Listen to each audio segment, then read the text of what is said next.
Thank you guys very much. Thank you.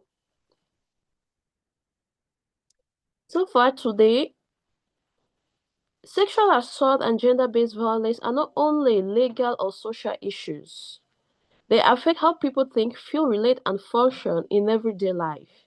And that's why we are here today, to discuss how this psychological impact and the pathway to recovering and resilience. I don't know who would like to go first, but I think Dr. Sam, I'll just throw you the first question. How does sexual assault or gender-based violence affect a person's psychological, both immediate and over time?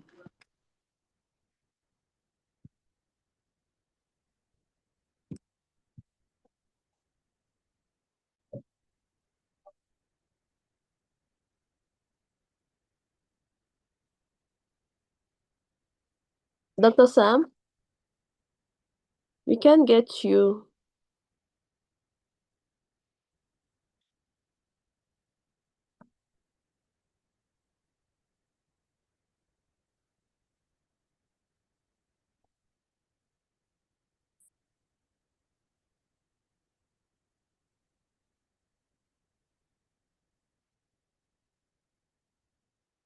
Hello? It seems Dr. Sam is not reachable.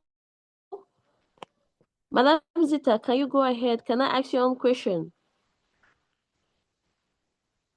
Yes, please. Experience. How does this affect the person's sense of identity, his confidence and ability to function in the daily life? Yes.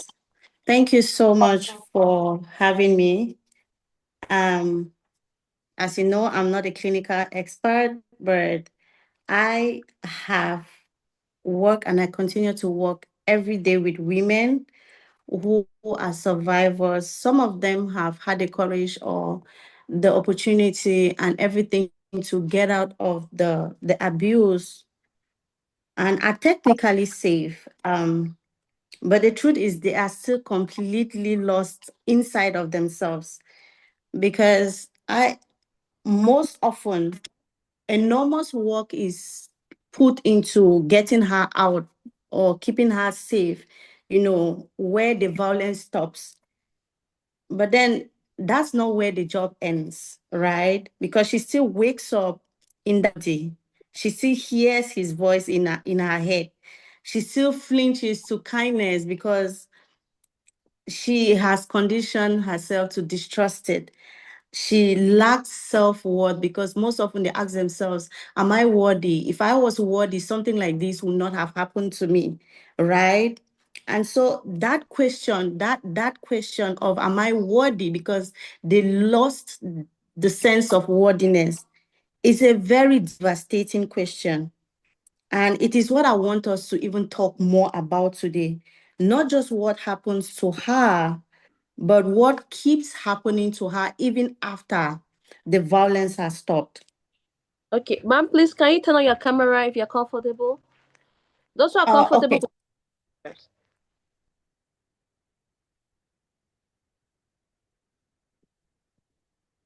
Okay, let me do that. Okay, thank you very much. Where is it? Can you see me? Yay. We see a very pretty face. Oh, thank you. You too, you look absolutely beautiful. Thank you for having me again. Yes, so I was answering the question about what happens inside of her because a lot of attention is placed on what happens to her on the body. And especially when it comes to sexual assault, most often you don't get to see them when you don't get to see the bruises, but internally, a lot is broken. A lot of women are broken. And they can go about smiling, they can go about looking like everything is okay, but are they okay? No, they are not.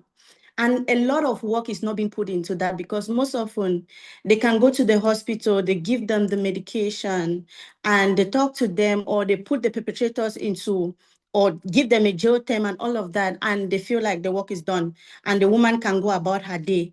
But is her sense of worth still intact? Is she feeling better than she came to report the case or when the whole process was going on? And I feel like that is something that is overlooked a lot of the time, because that weight, that disconnection with herself, that lack of self-trust is what she carries with her for a very long time. Even when the abuse has ended, even when the person, her abuser, is not beside her, her voice, his voice still lingers in her head. And that's a silent killer that I feel like the society is neglecting, but it's doing a very, very destructive work in the lives of the survivors. Because when something happens to a woman, it's not just what happens to her, it's not just the act, it's what she believes after the act. And so we have to make sure that we get a space where she does that quiet, slow work of returning back to herself and to start living a life even after the incident that still makes her feel like her voice matters. Her sense of what is still intact, her confidence is still intact. She can trust her instinct, she can love again, she can return back into the society just as she returns back to herself. I don't know if I answered that question. Yeah, ma'am, you did. Sorry, I'll just check if we have Dr. Sam already back. Mr. Sam. Mm. I, the network too is pretty bad. That's why I keep turning off my camera, because camera actually disturbs a lot. I hope you Oh, don't mind if you don't. okay. It's okay. It's okay. Yeah, so far, according to you, what are some common misconceptions about moving on or being strong after such experiences? The experience, especially of abuse, one, I will tell you that people think it's just the act, right? It's when it's happening. And I keep saying it. It's not just the act. When you are, and I'll say this because most often it's being perpetrated by our loved ones and intimate partners, especially for women, right? And these are people that you trusted. These are people that you loved and you chose, especially if it's a partner, you chose that partner, and now the person treats you like that. It creates a disconnect between you and yourself. You lose trust of yourself, and now you go into the world guarded, and people think like, oh no, he's no longer here to beat you, and so it's fine, you should just go about life and be happy. What about that disconnection that has happened internally? There is an internal disconnection that people don't see and don't know, but she has to live with that. She has to constantly be with that voice in her head. She constantly has to over explain. She constantly has to shrink herself just to keep peace because she doesn't know where things went wrong. And sometimes society doesn't give them the time to even be honest and ask, what happened to me? What exactly happened to me? Everybody rushes to heal the scars on the body, but the internal one is a long process. It leaves a scar that takes time. And I think the world needs to be kinder. Society needs to understand that it's not just physical, but more psychological. You're right. I believe so too, because most times we're just concerned about, okay, the acts, what transpired first before getting to it, Mhm. and so on, without Yeah. in the psychological part of it, because Mhm. there's a trauma that these victims That's that they right. have to deal with that is not actually talked about a lot, Mhm. and Mhm. actually it, how they start seeing life, because they That's start right. building, they start having coping mechanism to Mhm. actually survive. That's right. Yeah, you're right. I don't know if anybody has any question before we proceed. Dr. Sam seems to have some issues, but I think we'll just keep moving forward. When he can join, that's okay. Okay. I hope whoever has a question can drop it in the chat. We're going to try to see how we can answer. All right, ma'am. In your work, what internal barriers do individuals face when trying to rebuild their lives after trauma? What internal barriers do they face? Yeah, the internal barriers they face. You as a personal development coach, you work with these women. Uh, some of them come to you that have gone through similar situations. So, what are these Yeah. internal that this individual the face that they try that leave them that trauma and they're trying to rebuild themselves? Mm-hmm. One of the common case is identity loss. When you survive for so long, it becomes normal, right? When you've been on survival mode for so long, it becomes normal. It becomes an identity. You see, most of the time, you ask people, "How are you?" Are they? I just they. Are you just they or you they okay, right? Until people don't know what being okay and feeling okay looks like, it becomes a norm.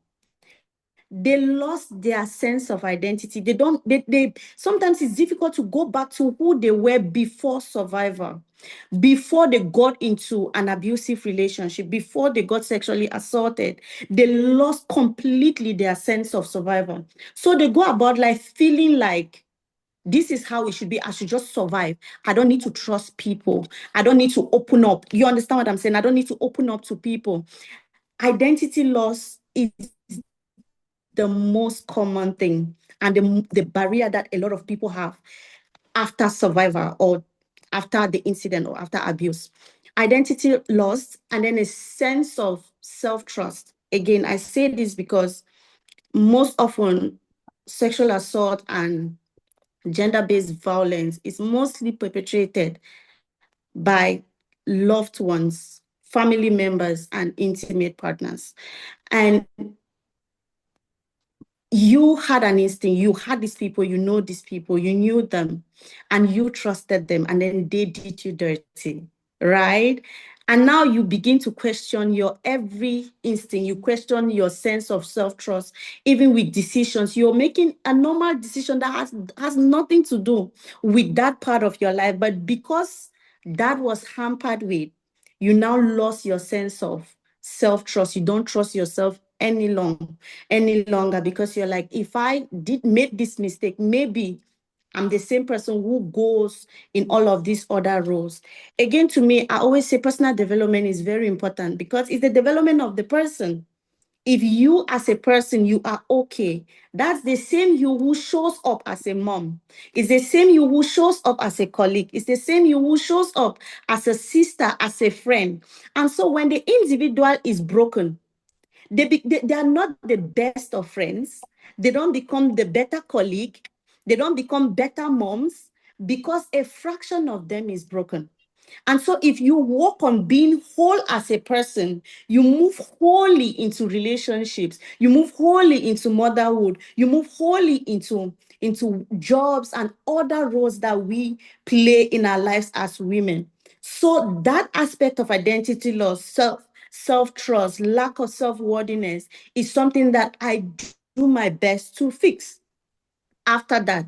And again, that is the most common hindrance that people face after a situation like that. And I always say, you are not what happens to you. You are not what happens to you. And we should always remember that you can come out of it. What happens to you is an incident. And so you cannot base your life off an incident because the thing that happened to you does not define you. It's not your person. And that is the quiet work that we get to build with the women that come to me, to get them to a place where they start trusting themselves again. They start believing that they are worth being here on earth. They are worth becoming better people, even after what happened to them. Thank you very much, ma'am. I agree with you. And I want to lay emphasis on this. How are you? We have this generative answer. I'm fine.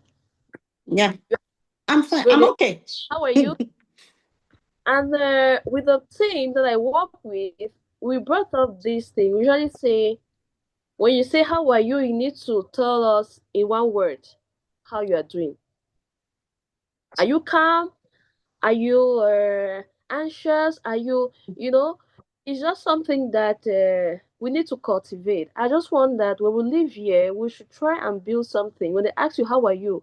Try to actually tell people how you are feeling. Let it not be this That's answer, right. fine, I did.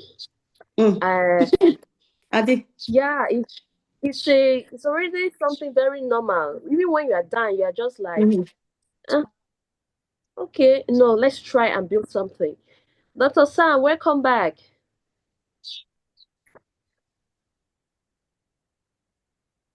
You're muted, Dr. Sam.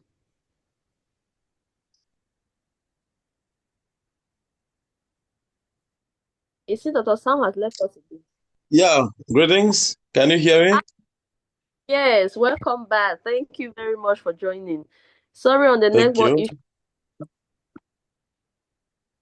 It's really terrible. That's Cameroon for us, Papa. That's Cameroon. Yeah, the network is really terrible. First of all, as it rains, So, it's been normal that we shouldn't have electricity, water, and network should be disturbing. yeah, true. Yeah, Yeah, I just have so, a go ahead. how does sexual assault in your domain as a mental health expert? How does sexual assault or gender-based violence affect the person psychologically, both internally and over time? Um, you know, um, sex is something that an individual consciously, um, happily, excited get into it when the person desires. And when that happens, it rather makes you feel happy, lighter, and excited. But when it is something that you didn't plan for, it comes as a result of false assault. Psychologically, you are traumatized. That's the first thing that happens. And um, secondly, it doesn't end at the level of just being traumatized. You suffer from what we call hallucination. You begin to have flashbacks daily on the act, and that plays on your mental wellness as an individual. So Doc, you live a kind camera- of life of daydreaming. Can you hear me? Doc, yes, please, could you just turn off your Can you camera? hear Turn me? on your camera. Yes, we can hear you loud and clear. Um, I just sneaked out of the house to an environment that is, I'm not in my office. No, today is in Bamenda. Uh, we can't be able to. I will try to turn that on with time. I'll have to change my location. I'm struggling to get to where I have network, and I'm just kind of hanging on one specific spot. So I will try. If it comes on, it might take me off. So that is one of the greatest challenges I'm facing right now. No, that's Hmm. okay, sir. I think what Yes. So you're than we're seeing you. mhm. Yeah. So I was saying that sex, it's something that anyone getting to it consciously, uh, it's what somebody accepts. You get into it with a lot of excitement and with a lot of joy, and after that, the memories are good and it plays on your wellness. But in a case where somebody is unprepared, unconscious, and is assaulted without consent, the person is traumatized. You know, um, that trauma leaves the person anxious, it leaves the person depressed, and it leaves the person with shame, you know. Definitely. And the person automatically starts suffering from hallucination.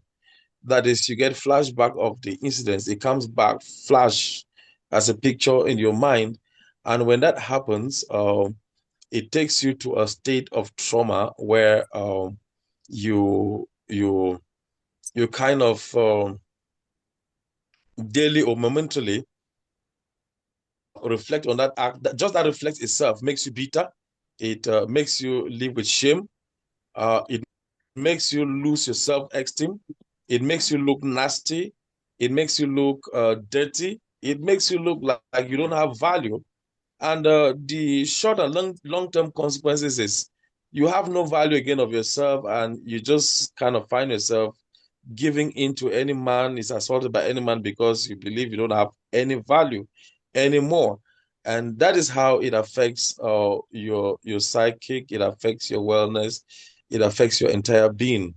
So mentally, you are of no use. Mentally, you don't have value. Mentally, there is nothing good about you. Mentally, you look ugly. And all of that puts you under what they call duress. And with this, you develop what we call mood swings. You look sad um, on daily basis. You live with fear, and you develop a kind of phobia towards the gender that abused you sexually. And then people that are abused sexually, mentally, they kind of live a withdrawn life. Um, they are just to themselves. They don't want to associate with people. The activities that you were once very happy with, at the end of the day, you don't get excited about those same activities. The places you used to go, you don't feel comfortable going there again. And you live in fear, and you become paranoid to the gender that affected you or assaulted you negatively. So those are some of the things that trauma resulting from sexual violence can end up in the life of either a male, we female, because mostly they are female that are assaulted sexually than males themselves. So those are some basic things that it will happen to somebody that has been affected uh, sexually or have been abused sexually. Thank you, and over. Oh, thank you very much, Doc. I agree with you. When this happens, this once self-esteem is lost, and once your self-esteem is lost, that's how you just lose taste about a lot of things. That's right. And you as a mental health expert, what are the signs that you could maybe like identify that someone is struggling, even if they haven't shared their experiences with us? Because we live in a society where all of this it happens on a daily basis. Those that people don't speak up. So you could help us maybe identify that okay, even if they don't speak out, you can maybe see that these are some signs that this person is going through something, like a victim. Okay. Dr. Sam? The network was breaking. I didn't get you clearly. Okay, I was saying that due to your experience, and looking at where we live, we have this kind of sexual assault like on a daily basis, but people don't speak out. What are these common signs that we can identify in our surroundings? In our little way, we could also like try to help them by talking with them. So how can we identify that this person is going through this assault? Oh, thank you. I think I get it now clearly. Um, in our community, one of the things the common indicators you can find to be sure that a child has been abused sexually is we have both emotional and psychological signs. And for emotional and psychological science, we have a sudden anxiety. The child lives in fear or panic. A child may sit in the house as you're entering the house. The child, it shokes up, or the person like is afraid. The person panics, and emotionally, the person looks sad persistently. The person is constantly sad. The child that used to be so friendly becomes sad. Emotionally, the child becomes withdrawn from the family. The child might start living, being alone in the room. When others are in the parlor, the child is in the room. When others are in the kitchen, the child lives for the sitting room. um the child gets withdrawn from friends. The person will gets withdrawn from activities. You see, regular mood swings. The child gets irritated so easily. The child can be angry, sometimes even without a cause. You will notice what we call kind of feelings of shame, feelings of guilt, and feelings of worthlessness. And especially when the child hears about anybody talking about sex, male and female relationship, the child automatically becomes guilty, feels really worthless. And the child has difficulties trusting others anymore, especially their gender. And you would have, the child looks traumatized. Flashbacks can shout in the night, or you have nightmares. Um, so that's emotional signs to be sure that a child maybe has been assaulted sexually. Behavioral changes at the level of the child. In terms of behavioral changes, you would see the child avoiding certain people. We're avoiding certain places and certain situations. And there are some names that if you call the names, if the child knows exactly who abused her or him, if you call that name of the person, maybe just a similarity, not even the person, you see the child automatically reacts. The child kind of will be shaky or something like that. And the sleep pattern of the child will equally change. The child suffer from insomnia. You can spend several hours without sleeping, and or the child sleeps too much. Those are some signs in terms of behavior. The child lost interest in many activities that was enjoyed. Um, you would have a decline in school. You will not performing well anymore in school. A child that used to perform so well, the position drops because each time the teacher is talking, in class, the child is daydreaming, only reflecting about what happened to him or her. Some of these children, if uncared for, will resort to substance abuse as a way of calming themselves down, or a way of coping, a coping mechanism for them. Those are some things you would notice at the level of the child in terms of behavior. And you would equally notice, I think, reluctance to be alone. We're afraid to be alone. And sometimes the child just either liking to be alone or want to isolate him or herself from the crowds. That has to do with behavior signs in those that you find within the community. And we equally have physical. This one we cannot ignore them. um, you will just have unexplained injuries, or at the level of the child. Maybe the method in which the girl used to move will not be able to move well, maybe moving and limping because of the force they use in penetrating her. And if it's a boy, uh, the boy definitely will not be able to move well because of the penetration through the anus. You will have bruises on the reproductive organ of the girl, and maybe anus of the boy. And most often at the level of the girls, you will see that the children will be bleeding within their reproductive organs. And physically also, you will have the child having real difficulties in walking, uh, difficulties in sitting for both boys and girls, either through the anus or the reproductive organ of the female. They will have real difficulties in sitting. And You would also have frequent headaches. The child will be complaining of, my head is aching. You take to the hospital to do diagnosis, no malaria, but you see the child actually, dying because of headache. And or the child, if being a female, will suffer from stomach aches, and but you have no clear cause of why the child is having constant stomach aches. And also physically, you have signs of sexually maybe transmitted infections if the child is not treated within the 72-hour period or window of prophylaxis. The child may have signs of sexual related infections. You have chlamydia, STIs, and whatever the STIs may be. You could see the child exhibiting those signs.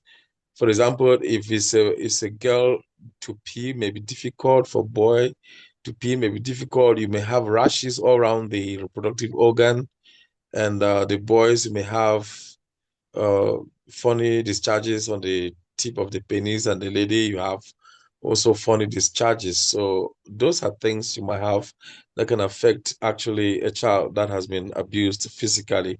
Then you would have changes in the eating habits of the child, maybe eating too much or eating too less. And then I want to be specific about children and adolescents. When they're children and in adolescence, you would see sudden regressions. The child may be bedwetting, and the, the child, if he's not bedwetting, it may be thumb sucking. The one that always have the hand on the mouth and is sucking. Those are some signs you can see in children and adolescents. And then you see each inappropriate sexual knowledge or behavior. The children can tend to be too sexually active. If you're watching social media, you see very little children that will be holding the male and taking them under the benches and forcing the males to have sex with them. When you see those kind of things happening, it's not only through images that they see from their parents.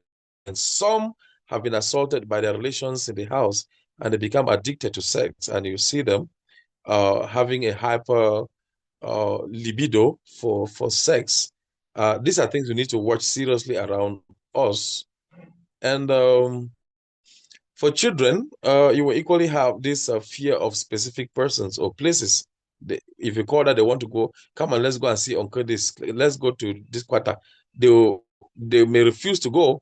And when they start having those kind of refusals, it's a sign to show that the location where that child doesn't want to go, or the adolescent doesn't want to go, something funny might have happened, or the person might have been coming from that community. So the child will not be happy to go to such places. And you have, separation anxiety. That can be, just anxious fear, or can always culminate a child that has been abused physically. When it comes to children and adolescents, nightmares and sleeping disturbances. You can hear crying in the night, shouting, calling names, and you rush to the scenario. You say, what's happening? You say, nothing.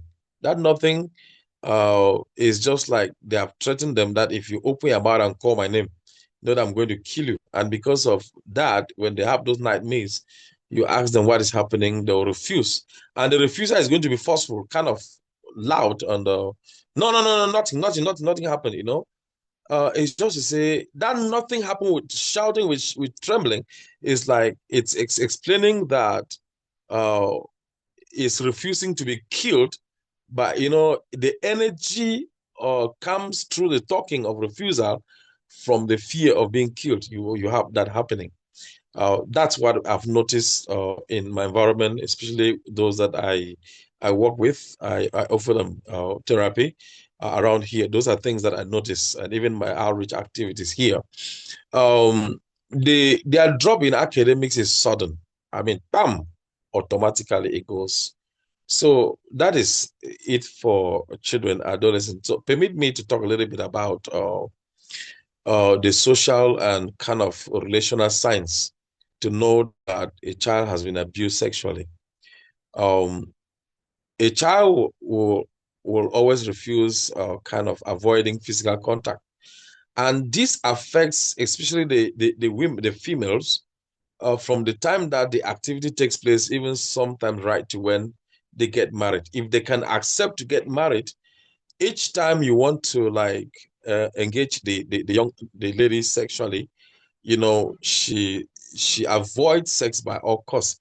And some people may be tempted to think that maybe the woman is just being wicked, but the pains that they had at the time of the sexual activities is playing on the mind of the girl in question even when they are marrying because they don't want to remain lonely.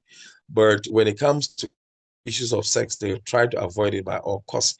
And they may have a kind of psychological pain, actually having real psychological pain, but when physically the pain is not existing, just because they had pain from an ugly face that abused them sexually, they tend to start feeling those same pains psychologically in their marriage relationships. And uh, still, in terms of social and relational signs, we have trouble maintaining relationships. It's very difficult. You know, uh, for young girls, what happens is they would have a lot of relationship breakages because that anger and that bitterness that is within them that they had at the time of the sexual abuse, when they have any relationship and maybe the male wants to mention something about sex, they might unconsciously discover that they are abusing the man through verbal abuse, or just kind of rejecting the person. In their mind, they are insulting the person that abused them sexually in the person that they are seeing that they truly want to relate with. And if somebody is not conscious enough, you may be tempted to think that the woman is just being wicked, the woman is just being so lousy or verbose, uh, and if you are not conscious about the fact that sexual abuse can relate, can cause somebody after years or months of the activity to start acting violently, you will not be able to help the person. So most often they have what they call real difficult relationships because their outings to those that offend them when they're in a relationship, they can be very violent, they can be very insultive, and they can like just break up because they are afraid that what happened to them can still happen again. So they have difficulty maintaining relationships. That's a typical characteristic about the social signs that somebody has been abused sexually. And they will also fear, they have this fear of authority figures or certain words. Um, when they feel less in front of anybody, an authority, they just they are helpless before any of those authorities. In voicing out for fear, they can just give in for sexual intercourse, and before they know it, they leave the environment bitter, and sometimes they want to venge on others, and in terms of venting, they leave their bodies to be toiled by any man that comes their way. So those are some social signs that you can discover from a woman that has been abused sexually. And then I almost forgot this aspect. They become so secretive. Immediately they have been abused, they become so secretive. Can you hear me? Sure, I can. I don't know about the others. Okay. Okay. So, when a woman or a male has been abused sexually, or they become automatically so secretive, and most often you discover that they are unusually silent uh, when people are talking. Anything about their life, they even fear sharing it out. So, uh, let me end by giving us some important things that we need to keep in mind as far as both children and adolescents are being abused sexually. It's important to know and to keep in mind that not all survivors show obvious signs, what that I have told you. Some of them, when they become too sexually active, They don't feel the pain, they don't feel the shame, but they just give themselves, and everybody can sex them, everybody can abuse them. They don't feel it anymore. It's important to equally keep in mind that some signs may appear long after the incident has taken place. Some women, they feel it many years after uh, the sign has taken place, and it starts affecting them in their long-term relationships. Um, uh, it is the most reliable indicator is when someone discloses their experiences. So I thought it wise that I should share this few important things that we get to know, so that you are not tempted to think that any child that is silent means that the child has been abused. Anyone that is secretive means that the child has been abused. Some generally, the introverts will not just talk anyhow, and they like their space. Schizoids will not talk anyhow. They love their space, and it's important to note these things even as you look at people in the light of maybe they have been abused or not. Thank you, and over. Thank you very much, Doc. You have actually given us a free master class. In fact, you have given me a free master class. I don't know about the others, but it was quite very, it was insightful. I think we just need to pay more attention to the kids we live with at home. Let's not just neglect Mhm. certain things because behavior changes. Let's not say they're getting bigger or they're just being matured, whereas something might be happening behind the scenes because when we leave them back home and we go out, we don't know what has transpired around the quarters. A lot is happening. The human being has become very wicked and very devilish. Just a quick one. This one, just be brief about it. Why, in your opinion, why do you think survivors choose not to speak up, even though we have support system that exists? Um, their dignity is in jeopardize. Um, you know, people stigmatize those that have been affected sexually, and just the fact that they don't want anybody to shame them. Just the fact that they know how the society will tend to start looking at them. Just that stigma alone will cause them to kind of not willing to open up or to talk to anyone about it. So they choose to remain silent. Okay, thank you very much. Madam Zita, are we together? Let me come back to you. Yes, we are together. Okay, perfect. All right. In your opinion, what does prevention look like beyond the awareness campaign? Because a lot of association, NGO, CSO talking about it, but still, what do you think the prevention should look like? Thank you very much, Zita, and thank you, Mr. Sam. You gave us a lot. I am a mom myself, and sometimes we tend to overlook these glaring signs that are right in front of us. But now we will be more vigilant.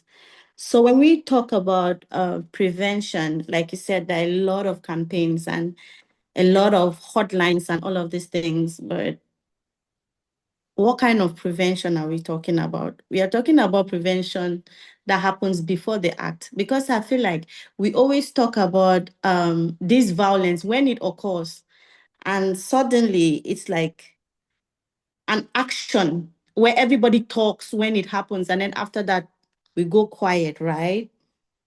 So let's start Yeah. talking prevention. Let's go back home to safe spaces at home, to spaces where children are heard, girls are heard, women are heard. When they talk, we listen. We don't ask them. A woman doesn't tell you something is off, and the first question you ask is, "Are you sure?" That's You right. you take them you take them back to self doubt. We in homes where, like Mr. Sam said, a child is constantly telling you, I'm not comfortable, or you call a name of an uncle or a man, and the child shakes, right? And you're like, no, go and greet your uncle, go and greet your uncle, it's your uncle. You are sending the child back to the perpetrator. So prevention should even happen before the action. Why is sexual assault and gender-based violence not something that we talk about commonly in the first place? Why is the topic even a taboo? In churches, in group settings, in communities, we don't talk about them. Education first is key. I talk to my children about safe touch and unsafe touch, parts in their bodies that when somebody touches you there, it's a no. I don't have a girl child, but we should start talking about these things to our children. We should start having spaces where these conversations are heard even before the action. And so that when this, even before the act happens, they can signal, right? A space where a woman can talk freely and feel like they are being heard and not being judged. Because we talk about the perpetrator, we talk about the person who commits the act, and I give it, yes, that is true. But what about the pastor whom they confide in and they said pray? What about the mom who said, no, now zing the cover house, no bring shame for our family? What about the mom who sends their children back? What about the community that doesn't welcome a woman because they're going to tell you, oh, you leave your master house, and not talk about what caused her to leave, right? What about all of these things? Because a woman might leave the perpetrator, but she doesn't have just the person who caused the act, but she has all these other voices she's fighting against. She has a home that is not safe. She has a community that is not safe. She doesn't have anybody that is listening to her. You fall back to church, they tell you, pray about it. You go back to your mom, they say, no, don't bring shame to our families. You have children that talk every day and parents don't listen. So before we talk about prevention, we should talk about it even before the act.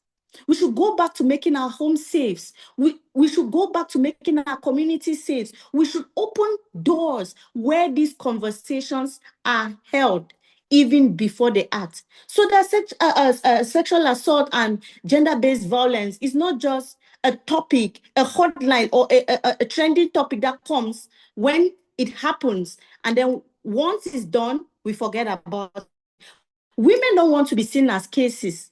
They don't just want to feel like they are case files, right? These are real people with emotions, with deep-rooted things that happened after the act. So prevention should go back even before the act. We should create spaces where women feel safe, when they can talk about how they feel and not being questioned, right? When they can express themselves and not being suppressed.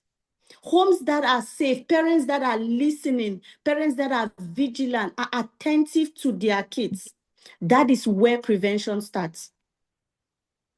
We should educate women because most often it starts and they don't even feel like this is assault, right? Because if we look at our scenarios and I ask here, how many of us grew up in a home where we were taught about what a healthy relationship should look like? How many of us was taught about what a healthy relationship should look like? How many boys were taught that you and the girl are equal? We grew up from a society where our boys are being taught that the woman is a second-class citizen, where we're told that certain things, even when it comes to house chores, are for the girls and the boys are supposed to watch TV when the woman is been working and doing all the other chores in the house. We don't teach our boys how to regulate their emotions. We are living in a society where the boys are taught to toughen up. They cannot express themselves and they live with this anger inside of them and they put it out in the most wrong ways. Again, most of these assaults, especially with adults and adolescents, happen after substance abuse, during Christmas, when there is this festival, people drink and they get drunk and then they do certain things. And then they live in homes where, if you look at a home where the dad was abusing the mom, the children grow up to see it as normal. The boys grow up to see it as normal. Daddy beats mama. And then the girls grow up to know that I cannot even do anything. It's normal for a man to beat me. That's what being a man looks like. So what if we go back to teaching our boys emotional regulation, self-control, and to know that they can express themselves in healthy ways and not just take it out on women?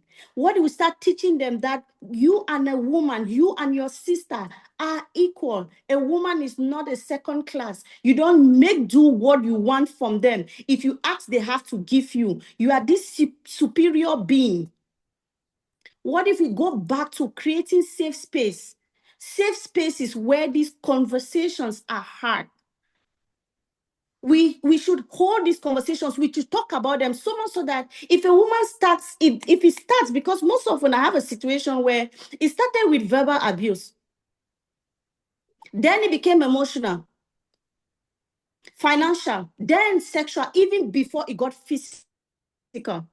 And when they start seeing these red flags, when they start seeing these signs, they can know that, oh, this is it. Something is wrong here. This is not normal. We should start having this conversation even before the action. Mm-hmm. Yeah.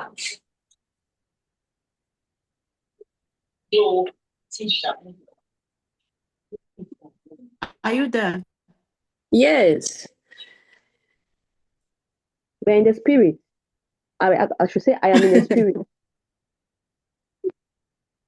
The truth is, most survivors will not just walk into a shelter. They will not just wake up and see a policeman and tell them something is happening in my homes.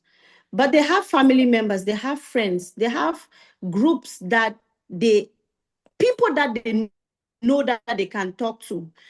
Now, are those people safe? Are they, because I know healing and transformation and truth cannot happen when someone doesn't feel safe, right? So we need to create safe spaces. As individuals, we have friends. And you start asking yourself, but I was at my friend's wedding. I was there. I visited them. They were fine. They were smiling. Why did she never tell me something like this was happening? Maybe she doesn't feel safe around you. Can churches start having programs where they talk about this? Because it's easier for someone to go back and talk about something in a space where the conversation is already ongoing, Mm-hmm. rather than wait till it happens. And now we become like, oh my God, did you hear this woman that was killed by the husband? Did you hear the man, and all of that? So we make it as hot topics.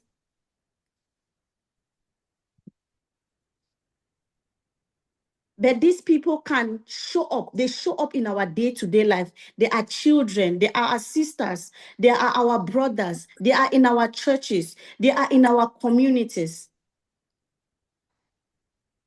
Mm-hmm. And that is where prevention, real prevention, actually occurs. In a space where a woman can talk and not feel judged. In a place where a woman will not feel like her voice doesn't count. In a space where a woman feels like she can be expressive. Because like Dr. Sam says, it changes the way her body is wired. There are a lot of people that have turned to to substance abuse after being sexually assaulted or violated in one way or the other. And that is their own way of coping. It's a coping mechanism for them. Someone turns to alcohol, someone turns into drugs. Some girls just become loose, like Doctor said. And they're like, you know what? My body is nothing, so let me just give it out there. Mm-hmm. Mm-hmm. Yeah.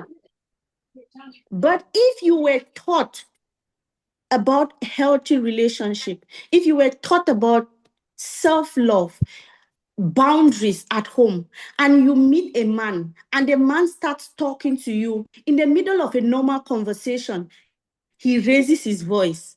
already it alarms something in your brain, right?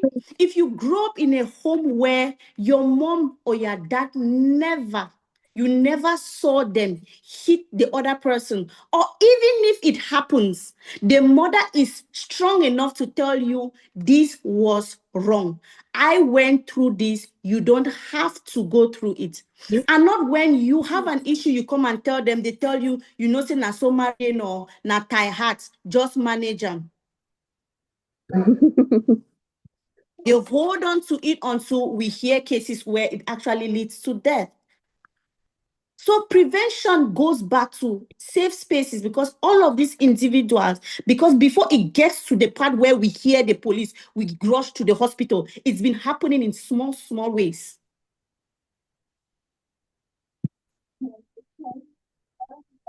I'll leave it here for now. Okay, ma'am. Thank you very much.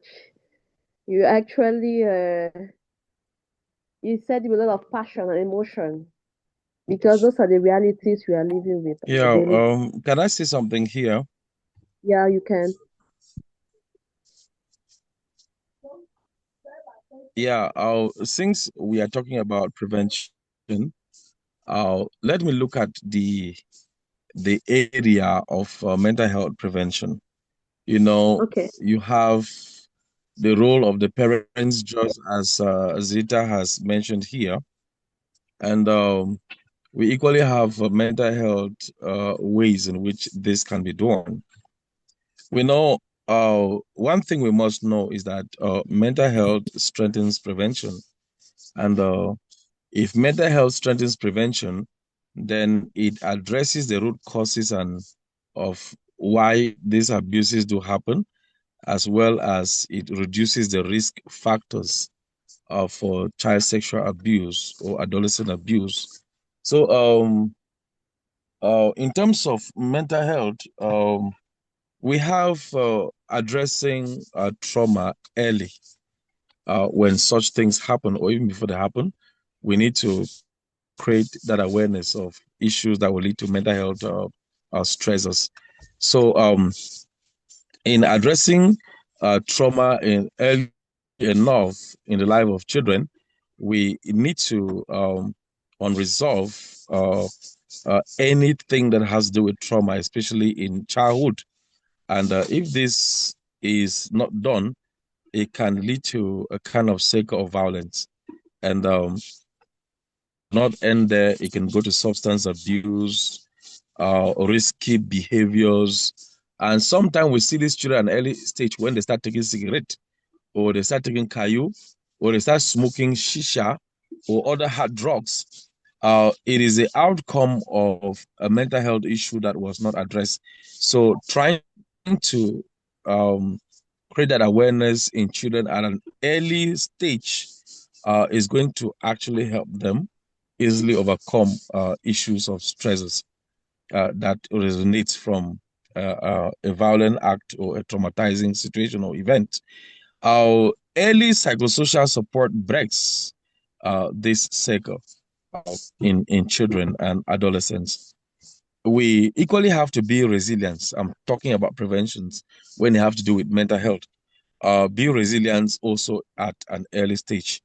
Mm-hmm. When How can we do that? Um, how can we build this resilience? We have life skills. Just this take come baby to like and take a baby to like and take a. When they play, it works on the emotions, especially those that have gone through trauma. And you can equally use these games or life skills. Others, it can be CISO, it can be AWA, those basic things that children grow up to see.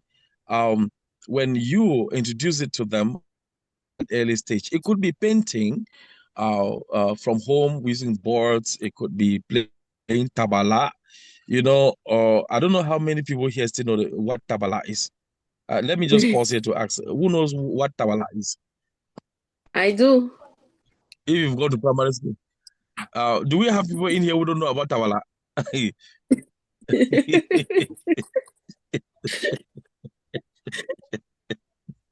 I used to uh, play a lot. tabala is this thing that you draw. Yeah, tabala is this thing that you draw a square on the ground and you put it according to rectangles.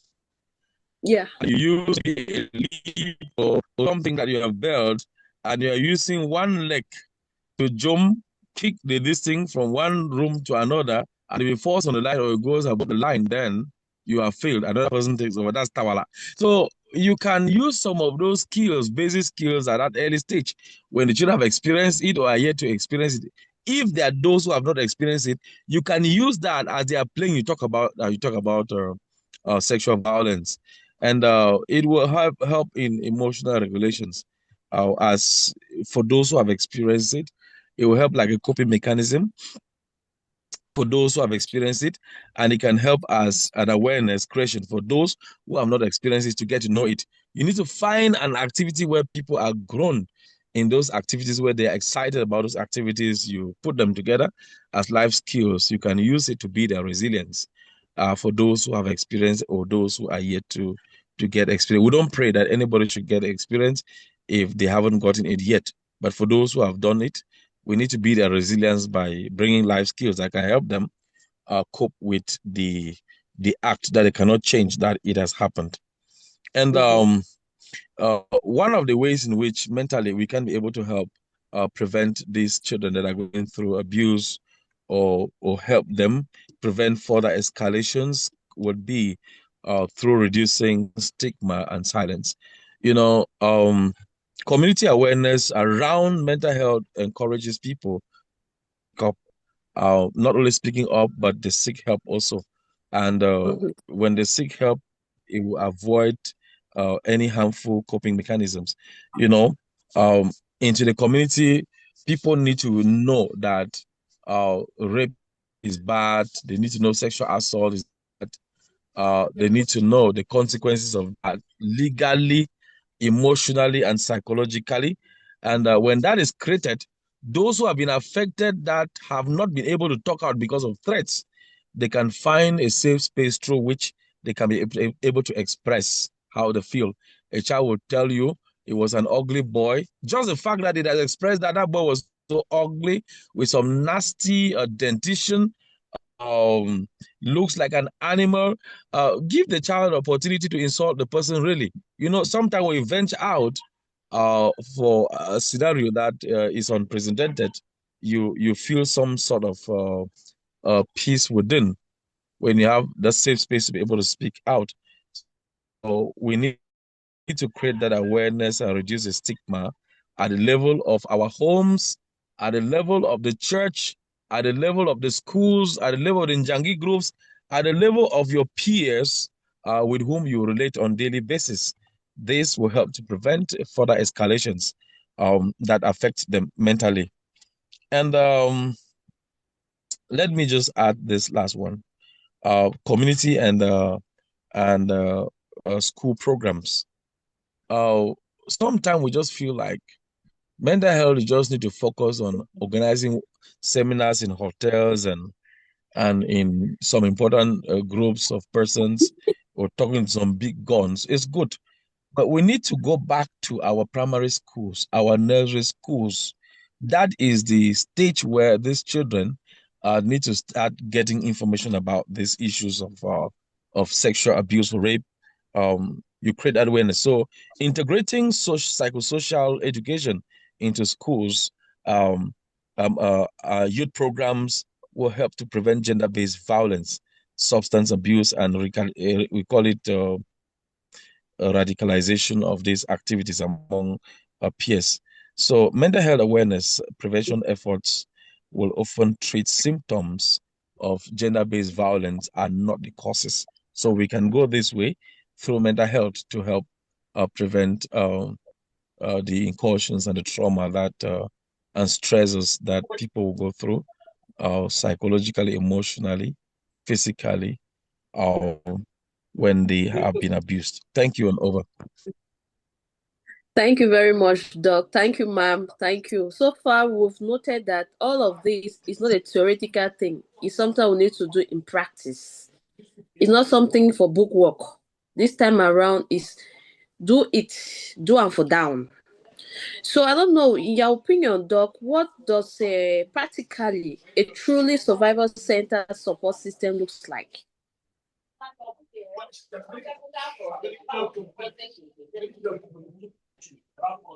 Hello, Doc. Doc, did you get Yes, me? I'm here. Yeah, I was asking that Come again, please. There practically. was network. I was asking that practically, what does a truly survival-centered support system looks like? Because here we're talking about it's no longer theory. Yeah, it's practical. We need to be doing things on the ground. So practically, what does this survivor center support system supposed to look like? You can just give us Um, briefly. um, Let me say it starts from the home. The home is the Okay. first social unit where a child feels safe, feels protected, and should feel free to open up to either the father and the mother. Mm-hmm. Um, if children are free to open up to their parents and their peers back at home, that will be the first and the essential support system that children are supposed to have. Um, Protection that they're supposed to have and freedom that they're supposed to have. And survival centered approach here will have to do with a safe environment and a trusted unit through which somebody can be able to express him or herself. So confidentiality at the level of therapists or counselors, because sometimes they address them by their shortcomings or by their ailments. I was in one of the government hospitals. Let me just mention this. Um, and I heard a nurse say, "I beg take this, tell that HIV patient we can collect the book." Magda, I did not slap that woman that day. I will never do that again. You did well. So if um I had to, I mean, rebuke her to her face, Mm-hmm. and you know, when confidentiality is not at its maximum, um, it becomes a tragedy. It becomes a risk. It becomes a stigma to anyone that is needing care that has gone through violence of any sort from a perpetrator. Mm-hmm. So we need to be approachable. We need to show uh, respect the dignity of those that have been affected negatively. Um, we need to be caring enough. We need to be a support system to those who have gone through that without prejudice. Um, we need to be approachable in such a way that those that have been affected can feel freely to come to us. In that way, it can help to build resilience as well as increase the chances of their healing within the short term plan. So I think that can be helpful. Okay, thank you very much. I don't know if everybody has any question. Everybody is just silent. I'm not understanding. Is it that we're understanding everything, or is that we know everything, or we're not understanding anything? Those are the three possibilities. Which is it, please? If we are together, please respond with emojis.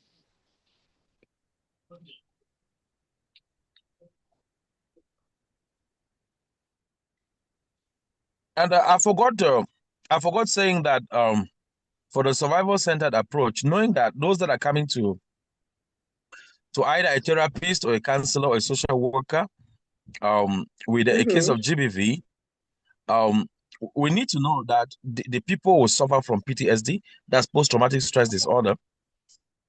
They will suffer Mm-hmm. from anxiety. They'll suffer from depression, and the shame. Shame will be one of the things that will be difficult for them to come out. Sometimes they may say something Okay. that does not relate to what has actually brought them, and to see how you react. And if the reaction is negative or counterproductive, the people withdraw and they will not be able to speak.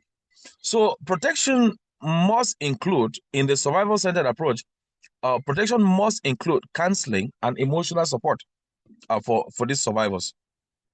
And we need to create a safe space. Shelters and protection services should be provided not only for physical safety, but also for psychological healing for those that have been abused or in any form of GBV. Um, this will go a long way to reduce victimization and re-traumatization for those that have been affected or have been abused sexually. So protection is not just removing someone from danger, it is restoring their dignity and mental well-being. These must be the key principles that anyone working with cases of survivors gets to know, that it is restoring the dignity of those that have been abused, um, as well as their mental wellness. It's not just about removing the person from the area where the activity are taking place, or remove the person from danger. Their dignity is important. If their dignity and their mental wellness is not catered for, even if you take them out from the area of danger, they will still go through trauma, which we have done good work, but incomplete because we have not respected their dignity as well as their mental wellness. Thank you, and over. Thank you very much, Doc. Thank you very much for that. One last question. This one goes to any of you, any of the panelists. If there's one shift you would like to see in how society responds to sexual assault and gender-based violence, what would it be? Very brief. Anybody can respond, be it Doc Yes, or let me just go because Doc has said a lot of things that I wanted to say. When it okay. comes to maintaining the dignity of the survivor, I want that our institutions, from the police to the hospital to the courts to the social services, they should start seeing these people not just as case files or cases, but as human beings whose healing is a journey, right? Yes. It's not just something that they came, okay, you open a case file, tick, you did it, tick, and then they go, and then it's just a case. It's a human. Ask yourself, did they leave whole, or they just left feeling safe? And when you say safe, safe from what? Right? Safe from the threat, or safe from everything that concerns them? So I would say we should start looking at it like a human healing that is long, that is slow. It's very linear, and we should be more empathetic, more sympathetic, because it's not just about removing them from the thread, but what lives with them after that. And it's about leaving them whole. Again, we should be more kinder. We should create a safe space for them. Like Doctor said, sometimes they will not even say what actually brings them because they want to see your reaction, be it as a sister, a friend, a mom, a parent, a caregiver, or whatsoever. Make sure that they feel safe, make sure that they feel heard, right? And not just looking at them like, oh no, the threat is no longer there, so you are fine. I feel like we should train frontliners because these are people. It's not just what you do to someone, it's how you do it. Like doctor said, what do you mean by call me that HIV patient? You are not identifying them. You are identifying the incident that happens to them. And the incident is not even a good one. So you are part of the problem. You are reminding them of something that they are trying to heal from. So when they come to you as a specialist, as a doctor or a police, treat them as human and not just a case file. Mhm.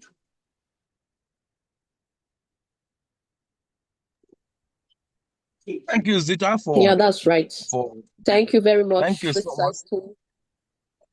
for those insights.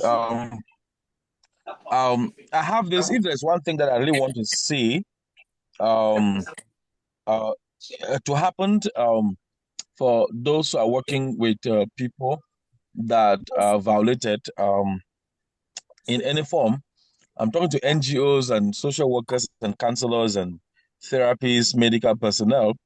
If there is one Mm-hmm. thing that I really want to see, long to see happen, is that let our interventions not only be project oriented, Thank but they you. should be program oriented. Oriented. It should be program oriented. When it is project oriented, when the project ends, then the circle of trauma for those who have been abused will continue and even aggravate. So Yeah. Yeah. we should take it as an obligation that this is a cause that is not pro bono, so that we can help these children, adults, adolescents, and children that are going through abuse to have Mhm. the dignity, to have their mental wellness, and to restabilize from the trauma that they experience um, on daily basis. So it should be program oriented and not project oriented. This is my cry. That is one thing I would long to see happen. Thank you, and over. Thank you very much, Doc. Thank you, ma'am. I really appreciate your time. Despite your busy schedule, you were able to make out time for us to have this conversation. I don't know if everybody learned one or two things, but today's conversation reminded us that addressing GBV is not only about policy or systems, but it's also about people, their experiences, and their recovery. The protection, the prevention, and the response must work together if we want to see meaningful change. So it's not a one day thing, as Doc said. We need to continue the process. Thank you very much, everyone. Thank you. I really appreciate. It was really good time well spent. Yeah, Florence. Ezekiel. Thank you very much. Ezekiel is from Ghana. We had someone from, I think, Kenya. Okay, Ezekiel has a question. Okay, Ezekiel question goes thus. This my name is Ezekiel from Accra, Ghana. Okay, he has two questions. Our reporting systems on sexual assault in Africa are very weak. How do we ensure effective governance mechanism as put in place to strengthen this system? That's the first question. Who is taking it up, please? I will just tip in a little bit, and it will go again to what I just said. We should train the frontliners, Okay. the people who handle these cases firsthand. We should train them Okay. so that, again, they are not just cases. Like doctor said, they should not just be project oriented, but program oriented. I feel like, I think also that we should also bring in community voices. I think if someone who has experienced something handles a situation, or if you come to me survivor, the way I'm going to handle it is different from someone that has never experienced it. We have a lot of survivors that have gone through the process, that have healed, and now they are voices in the community. Bring them into the system so that they are better equipped from experience. I feel like the best teachers are teachers who teach from lived experiences.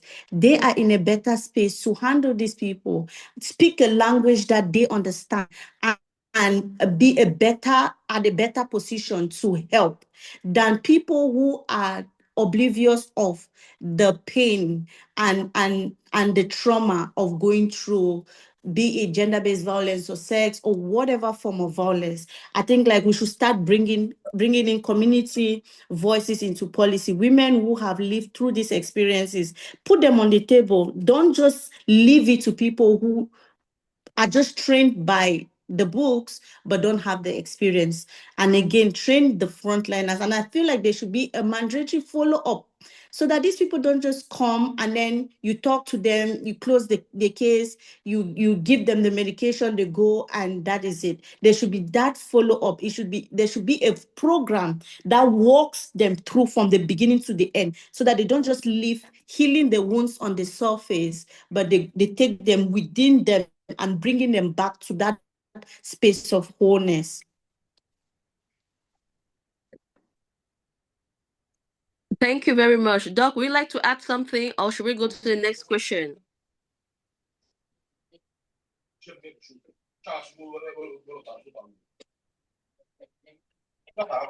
Has Doc left us? I Let think me just so. check. No, he's still here.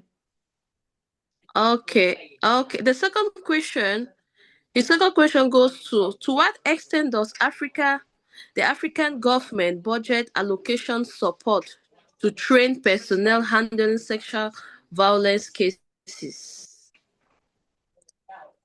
To what extent does African government budget allocated if they allocate support to train personnel handling sexual violence cases? I don't. Anybody has an idea? I'll just say I don't have the statistics for that. I don't know if I know some countries do have. Some countries Okay. have shelters, some countries have spaces where I think in South Africa, women can go to and get help and get the support. I don't know about Cameroon a lot, but I know organizations that are working hard to help people with or survivors that have experienced sexual assault or gender-based violence in their own way. But about the government, I really do not have statistics about that, or the extent to which they are allocating budget to help the survivors. Okay. And that's something I think they should do. They should do, because especially with me who work women, a lot of the time, some women, like I said, I know women who are in abusive relationships but cannot leave because they lack the funds, they lack the economic stamina to go about their lives, because their perpetrator is the survivor, is the person that is helping them financially, taking care of the kids and all of that. And so they ask me, if I leave, what now? What do I do? And they don't have that space where they can go to for help, right? But if we have a government and a system that allocates something for them, maybe if a woman Can somebody leaves, hear me? yes, doc, we are here. Yes, Doc. Loud and clear. Can somebody hear Yes, me? so maybe he will have the statistics about how government is helping with budget and stuff like Can that. someone hear me? Yes, sir. Yes, sir. We can hear you. Can someone hear me? Yes, sir. We can hear you. I don't know if You can hear us. you Can someone hear me, please? Yes. It seems Doc cannot get. He has some sound issues.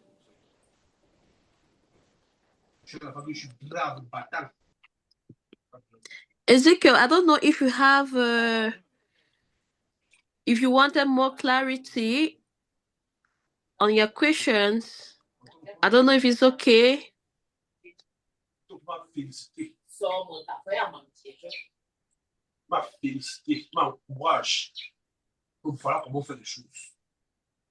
Ezekiel, are you there?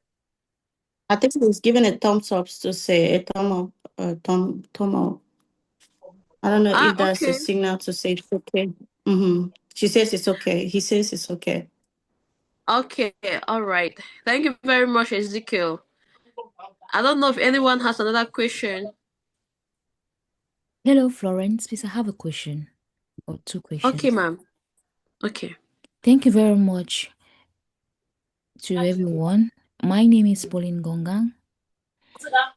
A special thanks to our presenters, Mrs. Aisha and Dr. Acha. Sorry, and Dr. Sam. My question is, firstly to Madam Acha, Yes.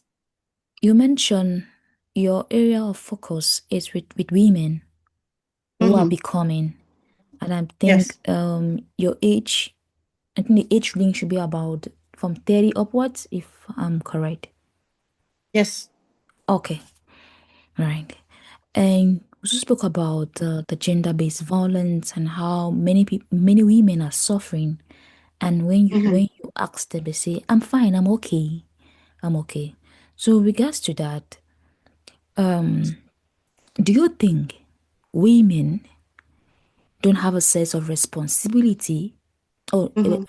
a sense of self-awareness before getting into relationship or before having anything they want to uphold for themselves, or their identity is being shaped within the environment they belong or in a relationship they belong?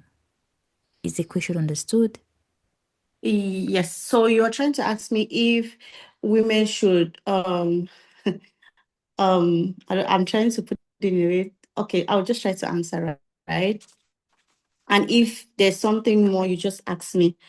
I will say I'll begin by saying thank you for that question because I get that a lot. I get that a lot. Um, People's identity are shaped by their environment because yes, we are a combination of our environment and our past, our present, and the decisions that we make, right? And most of us, we cannot deny the fact that a lot of who we are is a combination of where we come from. And most of when we say it, Abibamenda Pikin, you know, say Abibamenda Pikin, you know, say Abibafo Pikin, you know, say, because there is part of identity that is shaped from where we come from. But again, the thing with personal development is you as an individual doing the work of developing yourself to become the person that you want to become, right? And now it takes you from we say there are two types of people: the people who are on the cause side of life, who will say, I am this because, or the people on the effect side of life who says, no matter what happens to me, it is my fault. I'm responsible for my life. So our environment did what it did to us. Our parents raised us with what they had, with what they knew, because they loved us. But sometimes we cannot deny the fact that their love for us does not mean they have the capacity to raise us to be whom we truly want to be. I'll say this for an example. If a grandma in the village who loves you so much, you grow with her in the village, she will give you just things around her. Is that true? Yes, that's true. She'll give you, and it's out of love, she'll give you just what she has. But for you to become a president, for you to become a whole, responsible, influential person, would she have the capacity to raise you up to be that person? No, she won't. Thank you. That's to tell you that our environment shapes us. But when we grow up as adults, that's where personal development comes in. And it's called personal because it's a journey you have to walk.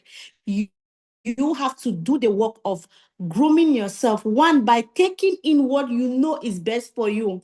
And two, taking out what no longer serves you. Right? So, for example, we can go about our circle and this circle of abuse.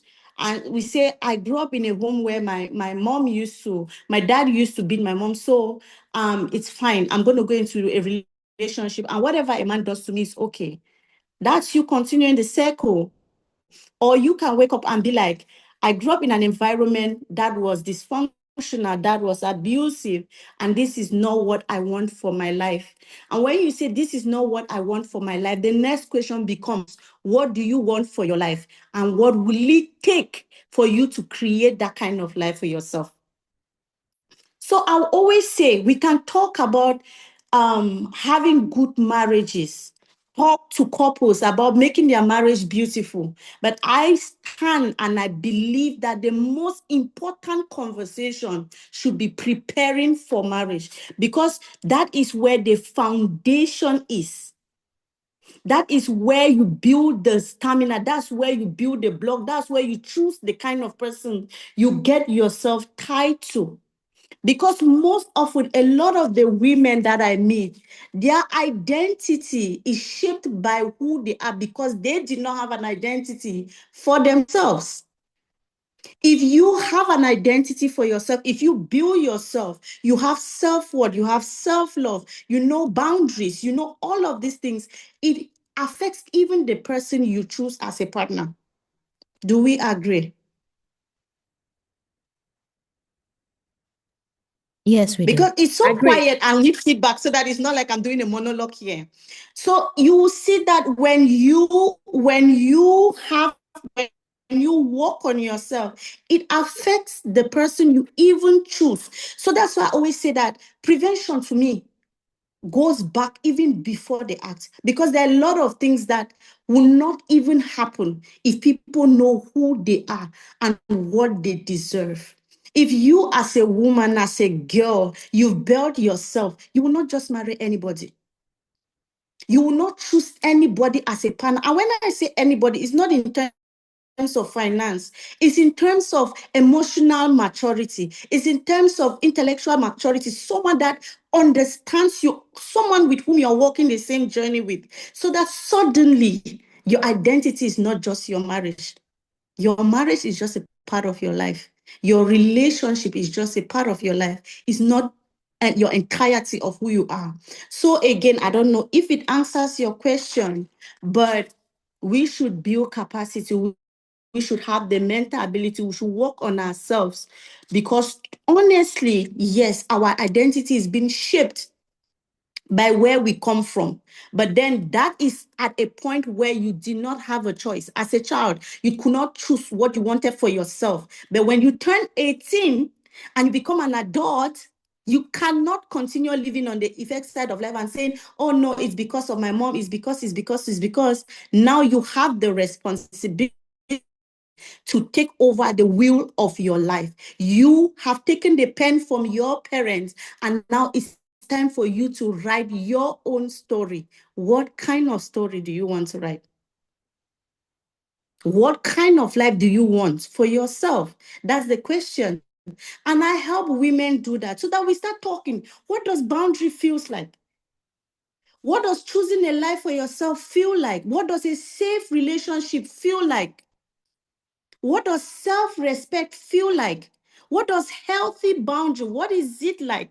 So that we don't mistake boundary for walls, right? So that we start knowing how to work on our emotions, so that we start doing what I call carefrontation and not confrontation, because now you're going in with a better sense, with a better understanding of what confrontations are, or disagreements and all of those things are.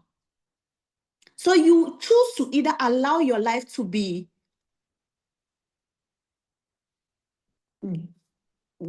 I don't know what to say. I don't even know what, I just became blank right there. To just go by where you come from and by situations and by who you marry and where you stay and all of that, or you will build yourself in a way that you have a sense of identity, a sense of belonging, a knowing of your own. And that's the work I do. And that's what I'm passionate about, because as women, we've grown to just be like flies that life toss us up and down. We just go about life like like a bird. It sways you this way, you go. It sways you the other way, you go. But then what happens to you? What about you? What about your own integrity? What about your own sense of purpose? What about your own vision? What about the life you want for yourself and you choose for yourself? Or don't we have the power of choice?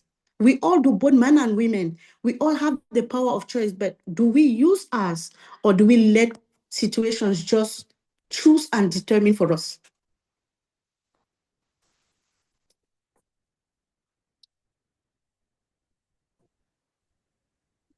Thank you very much, ma'am. Thank you, everyone. Thank you. I think this is a topic that we are all passionate about, and we can actually take it right up to tomorrow. But let's not Yeah, forget that we have other activities we need to attend to. We can call it a day for today and schedule another session in the future to elaborate more on it. But now, lesson learned is let's try to take action. Let's not just remain on paper. Let's not just do projects. Let's create that's right. impact. Let's be intentional. Thank you very much, Doc, for and Ma'am for the value added. I really appreciate. We appreciate Wem'Afrika and everybody that took our time to join. Okay, bye bye, everyone. Thank you so much, Florence. Thank you, Wem'Afrika, for having me. I really appreciate the conversation. It's needed, especially in this time. Statistics shows that 1 out of 4 women has suffered some sort of violence, and so it's a conversation that Mhm. is we should have often. We should take it to our homes. We should take it to our gatherings. And as a woman talking to another woman or the women in this forum, I think the world has taught us to survive. It is time we start teaching women to thrive. It is time we start teaching women to not just endure, because this is the one life we know they have. And it is our responsibility. It is your responsibility. It is responsibility as members of the society to create that safe space for ourselves and for everyone around us, so that we could make our lives and the world a better place. Thank you so much for having me. Okay, thank you very much. Bye bye.